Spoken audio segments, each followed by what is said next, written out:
Monsieur le maire,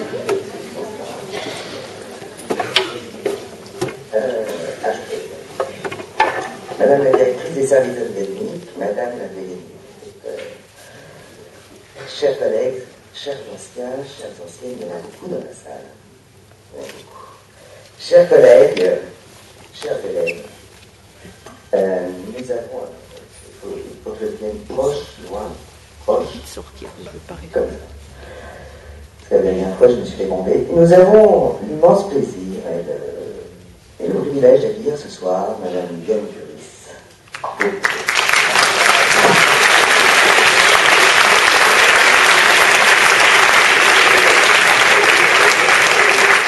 Voilà. Nous allons visionner dans quelques instants votre premier film, Diablement. Ce tournage a profondément marqué notre établissement qui fête son centenaire cette année. Et on peut se demander si Diablement n'a pas rendu cet établissement immortel. Mais en fait, c'est pas moi qui vais parler ce soir, c'est même que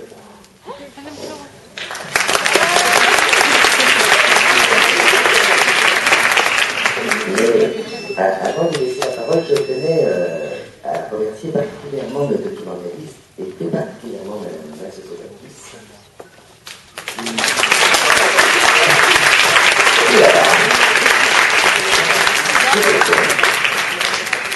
Parce que c'est à elle que nous devons l'organisation de cette soirée.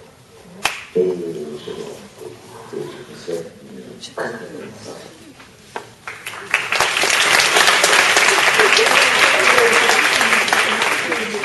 Alors, comme l'a dit Madame la proviseure, effectivement, nous avons l'honneur, le privilège même d'accueillir Madame Diane Curis, qui a réalisé Diabolomante en 1977, qui était son premier film, mais qui ne s'est pas arrêté là, qui en a réalisé beaucoup d'autres, parmi lesquels Sagan, Les Enfants du siècle, Coup de foudre, qui je crois a été nommé aux Oscars, et puis plus récemment Pour une femme.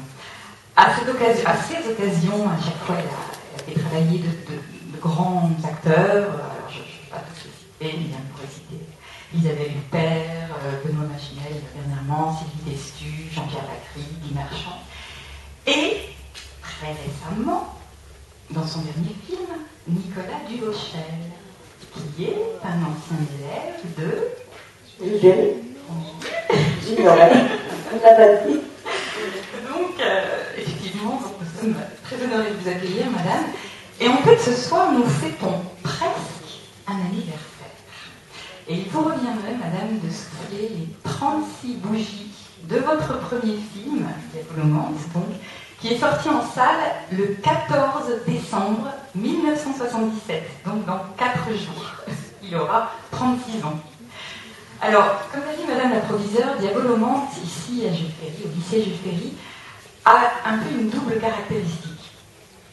Votre film, votre premier film, appartient indéniablement au patrimoine cinématographique français. Quand il est sorti, il a reçu un accueil, je crois, très chaleureux du public. Il a connu un immense succès, couronné par le prix Louis Deluc. Le prix Louis Deluc, c'est un petit peu le Goncourt du cinéma. Voilà. Et j'ai même lu qu'il y avait eu un incident au cinéma Le Colisée et que le public en liesse avait enfoncé les portes du cinéma pour pouvoir entrer et visionner le film. Donc indéniablement, il y a eu vraiment un effet Diabolomante, il appartient à notre culture française. Mais la deuxième caractéristique de ce film, eh bien, c'est que votre film, en fait, c'est aussi notre film. Il appartient indéniablement au patrimoine de Jules Ferry. Il est ancré dans la mémoire du lycée. Et vous savez, nombreux sont les nouveaux professeurs nouvellement nommés au lycée, c'était mon cas d'ailleurs il y a 3 ans.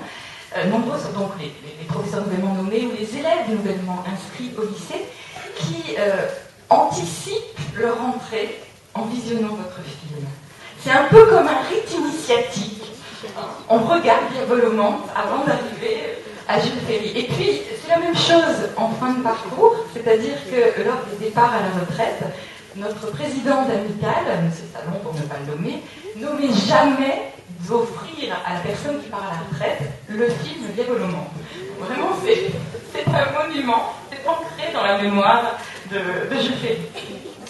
Alors, évidemment, dans ce film, vous montrez avec beaucoup de talent, beaucoup de sensibilité, les préoccupations de jeunes sœurs Weber dans les années 60.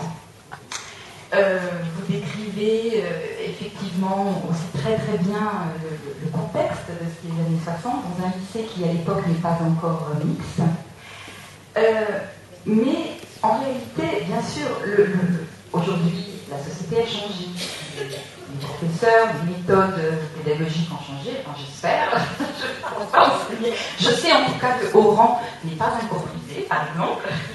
Donc les méthodes ont changé, la façon de penser a changé, mais ce qui n'a pas changé, c'est en fait ce que vous décrivez, c'est-à-dire les ressorts de l'âme humaine, les préoccupations des jeunes ados. Un ado, que ce soit dans les années 60 aujourd'hui, il a toujours des questions existentielles sur la vie, sur l'amour, sur la sexualité, sur la scolarité. Et ça, vous le montrez avec beaucoup de sensibilité. Et je pense que c'est pour ça que nos élèves, encore aujourd'hui, sont très touchés par votre film. Et alors, je sais que c'est un film, c'est le premier d'une série de films autobiographiques avec Coup de foudre, La Bonne Lupin, et puis plus récemment Pour une femme. Et ce qui m'a vraiment touchée aussi, c'est que c'est ce qui nous a touchés, puisque notre film est étudié en cours maintenant, c'est que c'est un film fait par une femme, et il n'y en a pas tant que ça, les réalisatrices françaises, et je dirais encore moins, je pense, en 1977. Et c'est un film qui rend hommage aussi aux femmes, aux jeunes femmes, puisqu'il s'agit bien entendu de jeunes filles dans les années 60, avec effectivement beaucoup de sensibilité, un regard extrêmement touchant dans la manière dont vous filmez les émotions des gens. Donc, madame, eh bien, merci pour ce beau témoignage et bon anniversaire.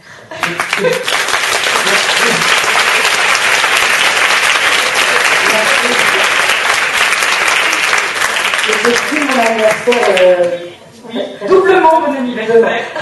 Non, je suis très très très contente et très heureuse et très touchée et honorée de tout ce que vous avez dit, puis d'être là pour présenter ce film. J'aurais jamais pensé, d'abord dans mes années scolaires, j'ai fait toute ma scolarité à Jules Ferry, j'aurais jamais pensé qu'un jour je présenterais un film dans le réfectoire, là où on mangeait, les professeurs mangeaient sur l'estrade, sur la scène. J'aurais toujours incroyable. Et j'adore cet endroit. Je n'ai pas été très très très heureuse dans ma scolarité. Et pour ne rien me cacher, j'ai l'impression que j'ai vécu toutes ces années en me disant un jour je raconterai ça. Toutes ces années-là. Et je crois que c'est ça que j'ai fait avec Diaboloman. Je crois que j'avais emmagasiné, gardé en mémoire les émotions, les sentiments très très très. Et comme j'étais pas très loin de mon enfance quand j'ai fait le film dans les années 70, c'était assez frais encore. Je pense que je serais incapable de faire ce film aujourd'hui. Et c'est cette fraîcheur et cette innocence, parce que je ne savais pas faire le film et que j'avais juste écrit cette histoire en 3 ou 4 semaines. C'était vraiment des souvenirs qui étaient imprégnés dans ma mémoire. Et voilà, j'ai essayé de les restituer au plus près. Je dois remercier donc le lycée Jules Ferry qui m'a fait cinéaste. Et je vous remercie à tous d'être là pour le découvrir ou le revoir. Je vous retrouve après la projection. Bonne projection.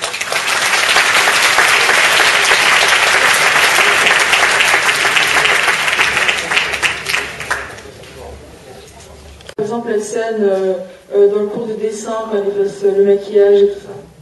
Oui, voilà, ça a changé peut-être. C'était un professeur de couture qui s'appelait Madame Quéreuil, je la dénonce. Elle a disparu, je suppose. Et j'en ai fait un prof de dessin. En général, les profs de dessin sont plutôt sympas. Donc je demande pardon à tous les profs de dessin. Mais c'est vrai, oui, elle faisait ça. Elle effaçait les maquillages avec les éponges et elle grattait les ongles avec les ciseaux quand ils étaient vernis. Oui, il Il y a des différences quand même. Oui. Ouais. Mais dites-moi, oui, ça vous a choqué ça?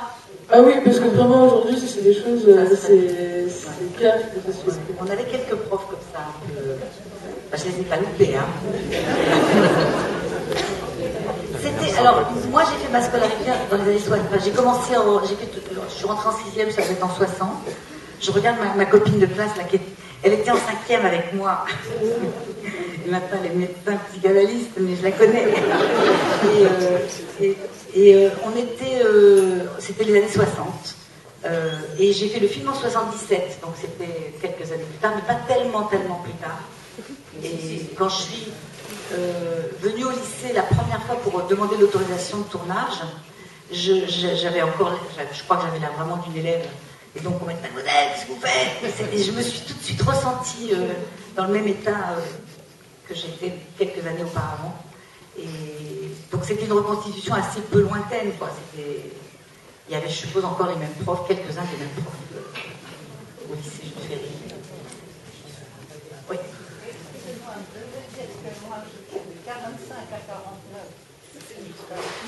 De 45 à 49 en philo. Et que je reconnais. Tout était.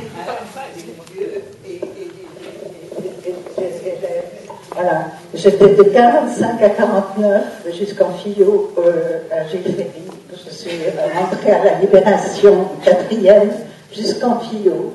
Et je reconnais tout. Et c'est formidable. Les blouses et le nombre les blouses, j'en ai une que j'ai gardée. J'apporterai pour le centenaire. Et c'est formidable. Mais les scènes et tout, je reconnais. Vous retrouvez des gens comme ça. Déjà, c'est déjà plus ancien. Pas tellement. Mais... Merci à vous. Merci à vous.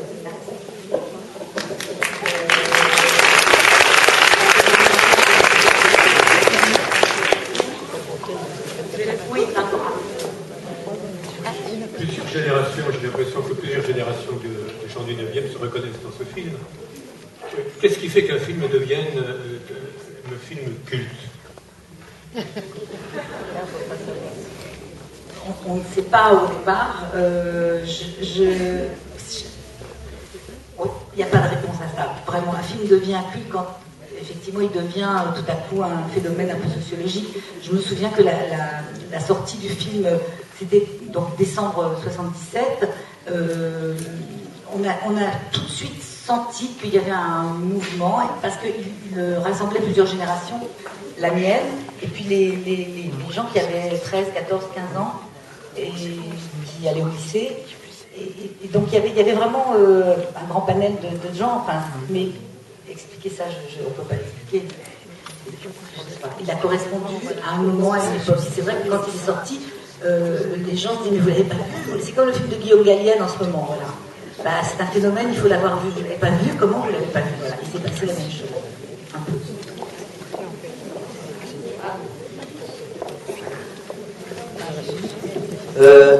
Pensez-vous que ce film sera diffusé en 2113 dans 100 ans et qu'on aura toujours l'image du lycée Jules Ferry comme un lycée culte de ce film culte? Je ne sais pas, mais je ne serai pas là non plus sans doute.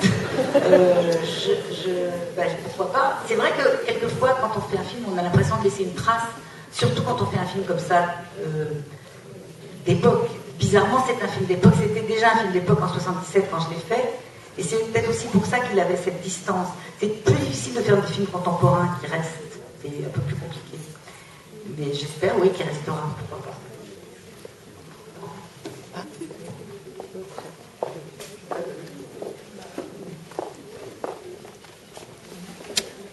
Pourquoi Diabolomante? Pourquoi ça s'appelle Diabolomante? Ça a eu plusieurs titres, parce que je ne trouvais pas de titre à ce film. Ça s'est appelé Histoire de petite fille, qui n'était pas un titre génial. Ça s'est aussi appelé T'occupe pas du chapeau de la gamine, laisse flotter les rubans. C'était la mode des films d'Audiard. Et un jour, je me suis dit, c'est pas des bons titres, il faut trouver. Et j'ai cherché un parfum, un goût, les sucettes à la main. Je cherchais quelque chose qui nous rappellerait, qui rappellerait une petite Madeleine, l'époque. Et tout à coup est venu Diabolo Monde. Et à l'époque, je me souviens qu'on disait non, c'est pas du tout un type de film, oh là là, mais qu'est-ce que c'est, on n'appelle pas un film du nom d'une boisson. Ça a été très dur à vendre, et finalement, on a eu raison.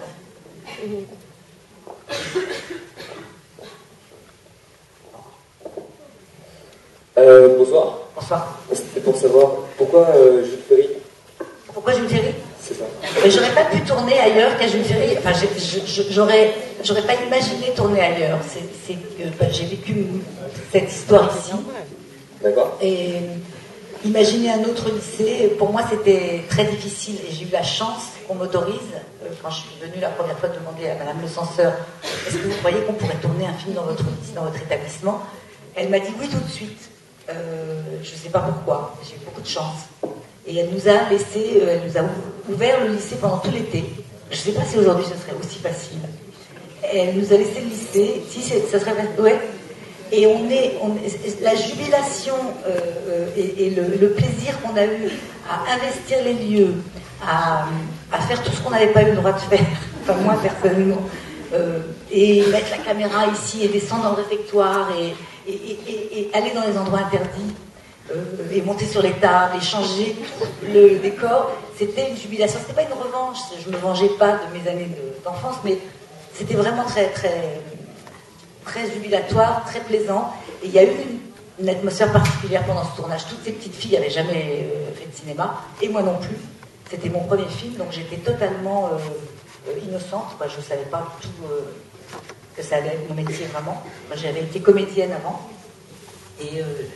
Et je me souviens que la veille du tournage, j'ai eu tout à coup une grande terreur, une grande peur. Je me suis dit, mais ma pauvre fille, mais en fait, tu ne sauras jamais faire ce film. Comment tu feras? J'avais écrit, mais il fallait encore le diriger. J'ai appelé, je me souviens, mon directeur de la photo, la veille, qui m'a dit, viens, on va prendre un café. On devait prendre un café en face du lycée. Et je savais que le lendemain matin, on allait tourner. Et là, il m'a dit quelque chose de formidable. Il m'a dit, écoute, tu as peur, mais la peur, c'est à nous de l'avoir. C'est moi qui ai peur. Donc, laisse-la nous, à tes techniciens. C'est nous qui avons peur de ne pas comprendre ce que tu as dans la tête. Donc, si tu arrives juste à nous dire ce que tu vois, ce que tu voyais, ce que tu voudrais voir, c'est nous qui allons avoir peur pendant 2 mois. Alors déjà, il m'a enlevé une partie de ma peur. Et puis le lendemain, quand on est arrivé au lycée, on était dans la cour, il y avait une caméra. J'avais vu des caméras parce que j'avais déjà tourné, mais il m'a dit, voilà, je vais te montrer les objectifs. Et il m'a montré les objectifs, les uns après les autres, il n'y en avait que 3, je crois, ou 4. Il m'a dit, voilà, ça c'est un 50, tu vois, tu codes ton œil bien comme ça, tu regardes. Et il m'a montré en 10 minutes ce que c'était que le cinéma, en gros. Voilà comment tu vois, tu veux t'approcher, tu t'approches, tu veux reculer, tu recules. Voilà. Il m'a tout expliqué en Et j'ai eu la chance. Il s'appelait Philippe Rousselot, il s'appelle toujours Philippe Rousselot. Il vit aux États-Unis maintenant. Et il a fait cette très belle image. Je sais pas, elle devait pas être très belle, là j'ai pas regardé, mais si ça allait. C'était une très belle image. En pellicule. Bonsoir. Bonsoir. Alors, moi je suis lycéenne à Jules depuis 6 ans. Et je voulais savoir comment vous voyez les adolescents aujourd'hui. Oui. J'ai un fils qui a 23 ans, donc je vois les adolescents. Et j'ai suivi, c'est très différent, je pense. Ce qui n'a pas changé, bizarrement, là je suis arrivée au lycée, j'ai l'impression que tout a changé et rien n'a changé au fond. C'est ça qui est un sentiment un peu ambivalent, un peu bizarre. Mais les adolescents, oui, vous avez changé, bien sûr. D'abord, vous avez le droit de faire beaucoup plus de choses et de parler beaucoup plus et d'agir beaucoup plus que... Vous avez vu, on n'avait vraiment pas beaucoup d'espace pour s'exprimer et on était un peu considérés comme des blues avec des noms et pas trop comme des personnes, quoi. Je crois ça a changé sans doute, non? Et je me souviens que quand je suis venue au lycée, justement, pour demander l'autorisation de tournage, toujours en 77, les gens fumaient dans les couloirs. Ce qui pour moi avait été un choc, on ne fume plus. Mais à l'époque, il y avait plein de gamins. C'était mixte, déjà c'était un grand choc. Ça c'est aussi une grande différence. On ne voyait que des filles. Et les gens fumaient dans les couloirs et j'avais trouvé ça incroyable. Non, bien sûr que ça a changé. Mais plus de liberté. J'ai une autre question. Ouais. Par ailleurs, ça n'a pas dérangé justement les élèves qu'on dévoile un peu leur vie à l'intérieur, alors que les parents, justement, ils ne voient pas nous, les adolescents, à l'intérieur. Donc on peut faire tout ce qu'on veut. Et au final, ils sont au courant que il y a des professeurs, mais sinon, voilà, tout ce qui se passe, selon vous, ça va pas te déranger un peu? Vous voulez dire les élèves concernés, les gens dont je parle dans le film? Oui, enfin, les élèves en général, les adolescents, justement. Non, les adolescents, ils ont, enfin, comme dans tous les films où on parle d'eux, en général, ils aiment bien se confronter à une image vraie ou fausse qu'on donne. On leur envoie un miroir. Moi, j'envoyais simplement un miroir. Je me souvenais, j'avais vécu des émotions, des moments, des colères, des rires et des moments, le bal du lycée, les femmes savantes sur la scène, tout ça. C'est très bizarre de parler dans cet endroit. Pour moi, c'est très curieux, vraiment très curieux. Non, je ne crois pas que ça a dérangé les élèves, ni les parents. Non, je ne crois pas. Je ne dévoile pas grand-chose. Je montre une époque et je suis le parcours de ces deux petites filles, quoi. Mais je n'ai pas dévoilé trop de secrets, ni des frasques. Bonsoir. Bonsoir. Je voulais savoir combien vous avez mis de temps pour tourner ce film? On a mis 2 mois pour le tourner. On a tourné pendant 8 semaines, tout un été. Et vous en avez de la marre parfois d'attendre Non, c'est les acteurs qui attendent. Les metteurs en scène, ils n'attendent pas. Ils sont comme un général d'armée. C'est toujours à l'action. Mais non, c'est génial de faire des films. C'est très amusant. Les actrices, je les ai trouvées, on a fait un casting sauvage comme ça de jeunes filles, elles étaient toutes très débutantes, il n'y avait pas de professionnels du tout. Et la petite Éléonore, j'ai mis longtemps à la trouver, parce que j'ai vu beaucoup de petites filles de 13 ans, et j'avais vu une photo d'elle, noir et blanc, comme ça, qui m'intriguait beaucoup, et parce que cette petite fille n'était pas à Paris, elle était avec son père en vacances à Majorque. Enfin, en vacances, elle était partie pour 2. Et elle ne revenait pas. Et comme j'en voyais plein, mais c'était elle que je voulais. Et je l'ai fait revenir, et je savais, je ne sais pas pourquoi, je savais d'instinct que sur cette photo, elle correspondait à ce que je cherchais. Elle est arrivée, elle n'a pas dit 3 mots, et j'ai dit, bah voilà, tu vas faire le film. C'est vrai. Ça ressemble à Marine Vact, aujourd'hui, je trouve, elle est très...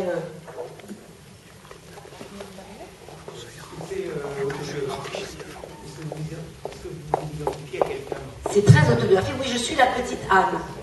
Oui, je suis la petite, j'ai une sœur aînée. Et chaque professeur aussi oui, les professeurs sont inspirés, d'autres professeurs sont inspirés. Quand je existais, on avait un prof de maths comme ça qui n'avait pas beaucoup d'autorité, qui était très jeune et dont on se moquait un peu. Et les petits gags ça ponctue le film avec elle, c'est des gags, pour la petite histoire, qui m'ont été... Parce que j'avais trouvé un producteur qui disait, je vais vous aider à faire le film, mais il faudrait que ce soit plus drôle. Votre film n'est pas très drôle, c'est un peu triste. Est-ce que vous pouvez rajouter des gags, il m'avait dit. Alors, j'avais pas trop des gags, et j'avais des copains, c'était les gens du Splendide. Alors, j'ai fait un dîner avec eux un soir, avec Thierry Lhermitte et Gérard Jugnot, et je leur ai dit, vous vous souvenez, le lycée, c'est pas très loin, vous faisiez des bêtises avec... Et c'est eux qui m'ont donné les gags, je l'avoue, et je le dis, Doradol avec le professeur de gymnastique avec sa barre coincée derrière, ça c'est eux. L'éponge avec le crayon à l'intérieur, c'est eux aussi. Et le prof de maths avec la poignée de porte, c'est aussi le Splendide, c'est pas de moi. Voilà. Qu'est-ce qui est devenu Éléonore Farva? Elle a une agence de mannequins. Elle a 4 enfants. Laquelle Ça fait un saut...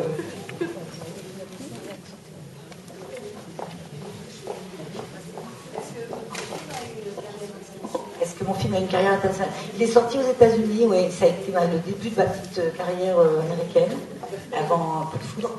Et oui, il est sorti pas mal à l'étranger, parce qu'il avait tellement... Quand un film marche très très bien dans un pays, en général, les autres pays s'y intéressent. Et il a été un très gros succès en France, donc c'était le gros succès du box-office cette année-là. Ouais. Et aujourd'hui, est-ce que vous êtes encore associé, quand on parle de vous, à des romans, de tous vos films, ou il y a vraiment un film phare? C'est lui qu'on connaît, oui, qu'on connaît, oui, souvent, oui, plus que Coup de foudre, qui a eu aussi une carrière internationale, ou La Beau de Lépin. La Beau de Lépin, il passe souvent à la télé, alors on connaît aussi un petit peu, mais plus, oui, c'est celui, c'est comme ça, c'est le premier, c'est celui qui a le mieux marché, et qui, oui, m'a fait devenir cinéaste, en fait. Après, j'avais plus le choix.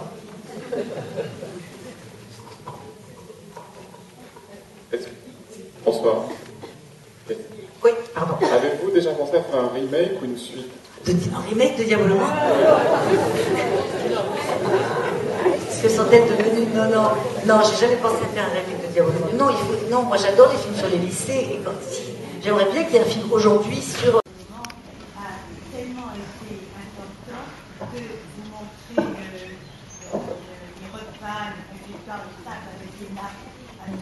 Et après, elles ont été faites. Moi, je suis arrivée ici en 91, les tables de manger les cinettes étaient appelées à de verre. Donc, ils ont changé parce qu'elles commençaient à être usées, c'était pas très agréable.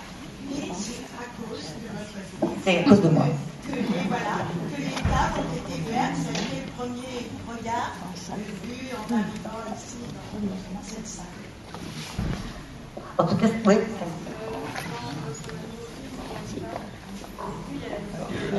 La musique de Diabolomante dans le début de mon nouveau film, oui, absolument. Non, pour une femme est aussi un film autobiographique. En fait, j'ai fait 4 films qui sont d'ailleurs tous dans ce coffret qui est sorti. Je vous le recommande pour les fêtes de Noël. Où il y a Diabolomante, La Boule des Pins, Coup de Foudre et Pour une femme, qui sont tous les 4 des films qui racontent les mêmes personnages. Il y a Léna, il y a Michel, il y a Anne, il y a sa sœur, il y a les mêmes personnages, si vous voulez. Mais c'était quoi? Oui, la musique. Alors, j'ai eu envie de le resituer dans une lignée, c'est-à-dire que c'est la première fois que je fais un film où je dis, bah voilà, moi je suis cinéaste, je raconte souvent ma vie dans les films, pas toujours, mais souvent, et j'ai eu envie de faire un clin d'œil, effectivement, à mon premier film. Et c'est pour ça que j'ai mis la musique de Yves Simon au générique de début de Pour une femme, qui raconte l'histoire de mes parents. J'ai une deuxième question. Avant de faire un développement, vous étiez actrice, c'est ça? Et après, vous devenez réalisatrice comme ça. Mais alors, vous avez fait du théâtre à Jules Ferry, et ça vous a marqué profondément au cours du théâtre à Jules Ferry? Le théâtre à Jules Ferry peut mener à tout, absolument. J'ai joué Trissotin dans Les Femmes Savantes. Et oui, on était très théâtre. Hein, on était très théâtre. Ça m'a peut-être mené à ça. Ça m'a amené en tout cas au métier de comédienne, sûrement. Enfin, je sais pas. Mais disons que quand on est comédien, on est souvent très frustré, justement. On a souvent des velléités d'écriture ou de réalisation. Je pense que je voulais avant tout écrire et que j'étais très frustrée comme comédienne.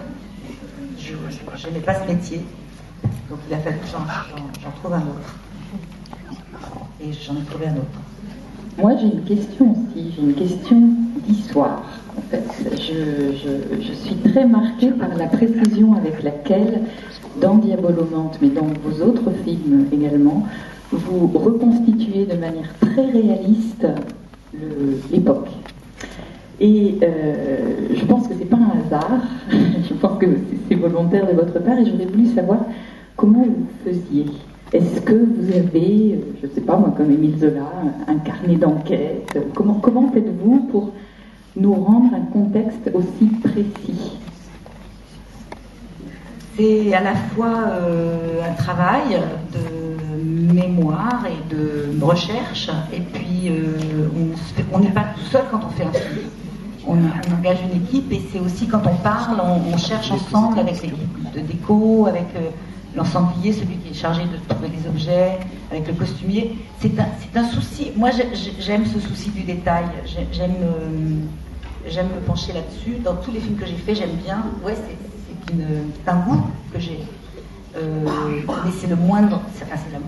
C'est le moins qu'on puisse faire quand on fait un film d'époque. Il vaut mieux essayer d'être un tout petit peu juste sur l'époque. Et c'est effrayant, comme souvent. Les cheveux, c'est pas du tout ça. Quand on fait un film sur les années 60 et les cheveux sont longs, c'est affreux. Enfin, voilà. Moi, je suis très sensible et aux coiffures qui ne sont pas juste dans l'époque, mais même sur les films qui se passent au 19e. Enfin, je suis très sensible à la vérité, au souci du détail. Parce que je pense que quand on emmène les gens dans un monde comme ça, on va leur faire revivre. Bah oui, c'est la moindre des politesses, c'est le b.a.-ba du travail. Et alors vous vous plongez dans les archives, oui. Vous lisez Oui, beaucoup. Ouais, beaucoup. Beaucoup pour Diabolomante. À l'époque, il faut se replonger, en 77, non seulement il n'y a pas de téléphone portable, mais il n'y a pas d'internet, et les archives, il faut aller les consulter à la Bibliothèque nationale. Donc pour tous les journaux d'époque, il faut aller à l'époque. On a des microfilms et sur des rouleaux, on lit François, Match de l'époque pour les trouver. Donc, c'est en me replongeant dans les journaux de l'époque que je retrouvais, par exemple, Charonne, le récit de la petite fille de la petite Corinne Dacla sur Charonne. C'est pas intégralement, mais je me suis inspirée d'un article de Paris Match où quelqu'un racontait, et moi j'ai dit voilà, il faut qu'elle raconte elle. Donc on vole partout des choses, on s'inspire de tout. Mais c'est une des parties que j'aime le mieux d'ailleurs, la recherche. Quand on doit faire un film d'époque, qu'on recherche sur l'époque, c'est formidable. En fait. On peut se perdre d'ailleurs. J'ai fait un film sur Alfred de Musset et Georges Sand, je me suis perdue longtemps dans les lectures. J'ai dû lire, je sais pas, 100 livres. Mais c'est passionnant en même temps. Alors quelquefois ça fait des films qui marchent, quelquefois ça fait des films qui ne marchent pas. C'est le même travail. C'est Truffaut qui disait ça. C'est aussi difficile de faire un chef-d'œuvre qu'un navet. Ça demande autant d'énergie et on ne peut pas savoir avant. Oui. Mais oui, mais je l'ai levé sans aller. C'est lourd. Vous l'avez déjà vu, oui. Le cinéma, ça suffit malheureusement. Une ou deux fois au cinéma sa sortie, et beaucoup évidemment en concert sur un écran de télévision. Mais en quoi on voit que la reconstitution est absolument extraordinaire, c'est que c'est difficile de retenir ses larmes pour ma génération, disons, même si vous êtes un petit peu plus jeune, quelques années de décalage, l'atmosphère était la même, c'était semblable. Donc ça me provoque une émotion. Bah oui, bien sûr, tout est très senti. C'est pas tant, je dirais, de citer l'assassinat de Kennedy, ça c'est pas très difficile, il suffit de rechercher la date, mais c'est des petits détails, l'atmosphère, le vécu. Le vécu est réel, il est tel qu'il était. Et ça c'est une grande réussite. Merci. Mais ça doit être très particulièrement troublant de le voir ici, je pense, parce que ça se passe là, quoi. Donc, non, quand vous voyez les profs manger sur la... Ouais. Bonjour. Aujourd'hui, que vous êtes à la place du professeur, qu'est-ce que ça vous fait ressentir et à quel prof vous vous assimileriez? C'est une bonne question. Non, je me sens pas très professeur, pas très pédagogue, mais non, ça me fait une impression curieuse, oui. Non, j'enseigne pas, je transmets pas, Ah bah si, vous transmettez. Je transmets, mais c'est je suis une artiste quelque part. Je recrée de la vérité ou du vécu et je ne donne pas de leçons, je donne une vision, je donne à voir quelque chose, voilà. Et donc et le rapport que j'ai avec le public, il est là, voilà, dans ces moments-là. Autrement, nous, on ne voit pas le public, on ne le rencontre jamais. C'est que dans ces moments-là, dans des tournées, dans des voyages à l'étranger, qu'on a l'occasion de rencontrer les gens. Sinon, on est un peu coupé. Donc, j'ai rarement ce sentiment-là d'être professeur. D'accord. Voilà. Bon. Merci en tout cas à tous d'être beaucoup.